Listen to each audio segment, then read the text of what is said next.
आलोक जी, डर के आगे जीत है कहते थे, हार के आगे भी जीत है, ये भी देख लिया। आज हुआ क्या, बहुत से लोग तो अभी तक इस बात को समझ ही नहीं पा रहे हैं।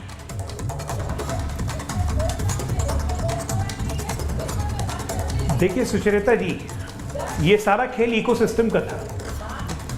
कांग्रेस से हम कभी चुनाव लड़ ही नहीं रहे थे इस चुनाव में,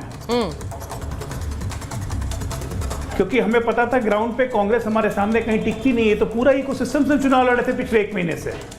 ये इकोसिस्टम बैठ के हमें फेसबुक पे, ट्विटर पे, इंस्टाग्राम पे, टीवी पे, डिबेट पे, राजनीतिक विश्लेषक बन के, न्यूज एनालिसिस बन के ये जबरदस्ती एक भ्रम फैला रहे थे। किसान, नौजवान, पहलवान, अन्नदाता, आज इनके सबके मुंह पे ऐसा करारा थप्पड़ मारा हरियाणा की जनता ने कि मुझे लगता है कि अब समझ में आ जाना चाहिए। देखिए आज सबसे बड़ी बात क्या है, नैरेटिव जो फैला रहे थे कि संविधान खतरे में है, उठा के देखिए दलित सीट सारी।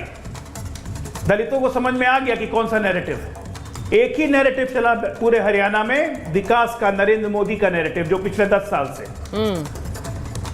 आप ये सोचिए, मैं एक एग्जाम्पल देता हूं। 33.4% वोट थे 2014 में, 47 सीट आई हमें पहली बार 2014।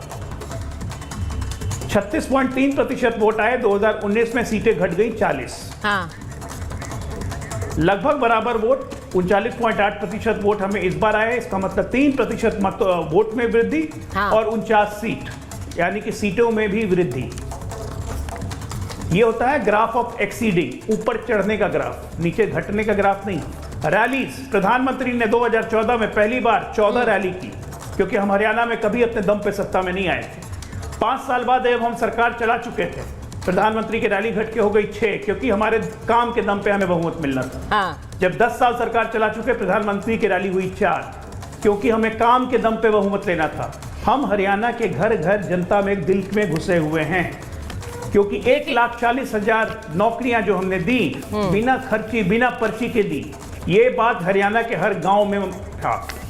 और कितना भी नेगेटिव नैरेटिव फैला लिया इकोसिस्टम ने, हाँ। कोई फर्क नहीं पड़ा।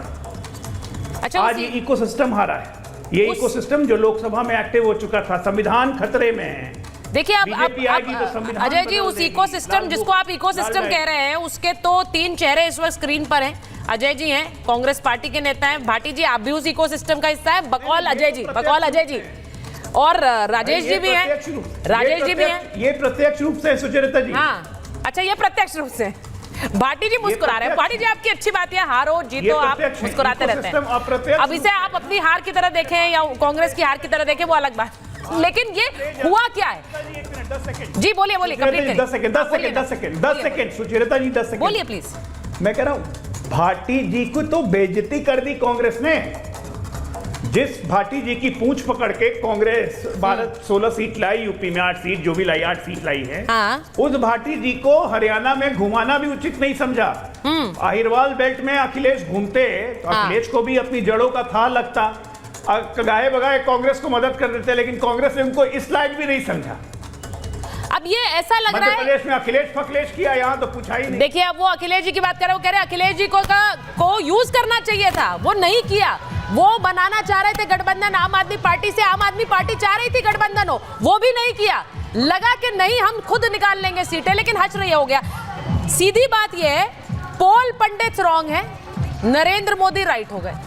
सब लोग हैरान हैं, ये हो कैसे गया, लेकिन हुआ है, ये हकीकत है। भाटी नहीं, एक तो आज का दिन अजय आलोक का दिन है, उनकी पार्टी जीती है, उनको बधाई भी। और जब जीता हुआ आदमी जो भी अपनी खूबियाँ गिनाए वो सबको ठीक लगने लगती हैं। विपक्ष की जो हार हैं, उनकी कमियाँ गिनवाए वो भी अच्छी लगने लगती हैं।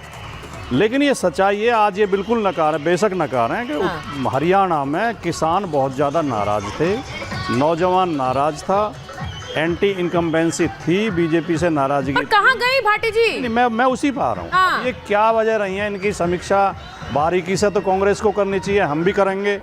लेकिन मैं इतना जरूर कहना चाहता हूँ कि कांग्रेस को अपनी 2 आदतें छोड़नी पड़ेंगी। 2 जो उनके चरित्र में कमी है, उन्हें उनका तिरस्कार करना पड़ेगा, वरना कांग्रेस को ऐसे चौंकाने वाले रिजल्ट आगे भी देखने पड़ेंगे।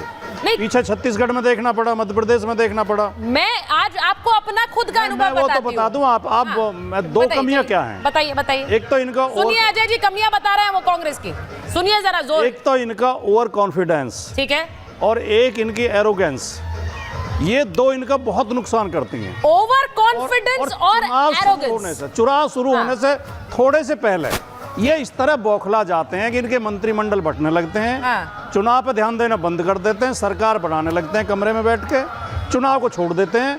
भारतीय जनता पार्टी इस मामले में ये है कि वो मेहनत बहुत करते हैं। भारतीय जनता पार्टी भाटी जी, आप यहाँ नहीं, आप कांग्रेस दफ्तर जाइए। ये बहुत जरूरी है कि आप कांग्रेस दफ्तर बैठे और उन बैठकों का हिस्सा बोले। आज जो आप विश्लेषण कर रहे हैं कांग्रेस पार्टी के लिए, अजय वर्मा जी आपने सुना है वो क्या कह रहे हैं?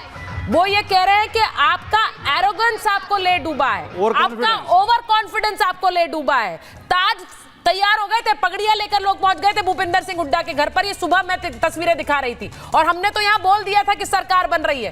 फिर अचानक ऐसे पलटी हुई और तस्वीर ऐसे बदली कि वहां पर ताज तो सैनी साहब के सर पर सज रहा है। भूपिंदर जी कहां है? शैलजा जी कह रही है हम लोगों से गलती हुई है, हम लोगों के बीच तालमेल नहीं था।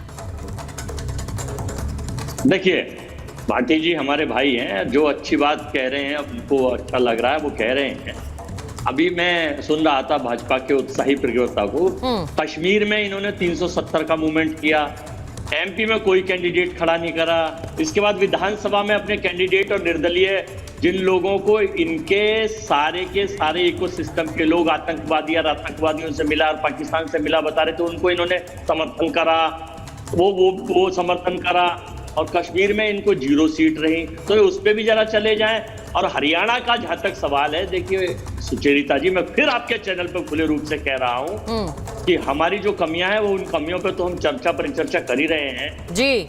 आज जो सबसे बड़ी बात हुई है, देखिए दो भैंसों की लड़ाई में झुंडों का नाश होता है। हमेशा एक कहावत आपने सुनी होगी, मुहावरा है। अच्छा, दो आप और की लड़ाई में झुंडों का नाश होता है। आप और आम आदमी पार्टी? नहीं, मैं क्या बताना चाहता हूँ, नहीं, क्या लड़ाई होती मैं बताता हूँ। भैंसे कौन है? कांग्रेस और बीजेपी, मतलब ये मान के चलिए। और झुंड कौन है? वो पत्रकार जिनके लोकतंत्र में छवि खराब हुई है। सुन लीजिए, जिनकी लोकतंत्र में छवि खराब हुई है कि जिनके सारे के सारे एग्जिट पोल कांग्रेस को कह रहे थे, तो अब भारत के लोकतंत्र पर और भारत की मीडिया पर विश्वास आसानी से संसार की मीडिया नहीं करेगी।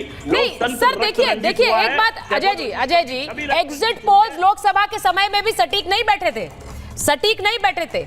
जो एक मेजॉरिटी, फुल मेजॉरिटी बीजेपी के पास जा रही थी, वो नहीं आई थी। लेकिन आपने उस समय एग्जिट पोल्स को इतना गरियाया नहीं था, आपने नहीं इतना बोला था। लेकिन आज एग्जिट पोल्स के लिए भी सुना दीजिए, भड़ास निकाल दीजिए, जिता दिया आपको। आप मेरी सुन तो लीजिए। देखिए वो एक रणनीति थी। नरेंद्र मोदी जी देश के ज्ञानवान प्रधानमंत्री जी थे और 56 इंच और विश्व गुरु थे। जब 400 पार मित्रों, और उसके बाद सारे चैनलों ने कहा 400 पार और 240 आए, तो एक रणनीति नंबर 1 और नंबर 2 ने तय करी और चुनाव आयोग और सबने मिलकर एक सिस्टम बनाया। ये सोची समझी रणनीति के तहत हम शिकायत करेंगे चुनाव आयोग से, वो सुने या ना सुने। हिसार में और आपके सोनीपत में, पानीपत में कई जगह बेईमानी हुई है, वो शिकायत हमारी हाईकमान के पास आई है, हमारे पास लिखित में आई है, हम उन पर शिकायत करेंगे। नहीं भाई अजय जी, अब तो मैं अभी आपको रोकूंगी। जिस दिन एग्जिट पोल आया उस दिन भी आप हमारे साथ थे, आज सुबह भी आप हमारे साथ थे। आप कह रहे थे सुचेरिता जी लिख के ले लीजिए 65 सीटें जाएंगी, तब ना शिकायतों की पोटली खुली थी ना उनकी बात आपने थोड़ी आज से पहले नहीं किया आपने। आज आपने कह दिया लिखित में हमारे पास शिकायतें आई हैं। तो सर ये अगर लिखित में शिकायतें आई थी तो कुछ गड़बड़ था, ये तो मानेंगे ना, ये मानेंगे आप।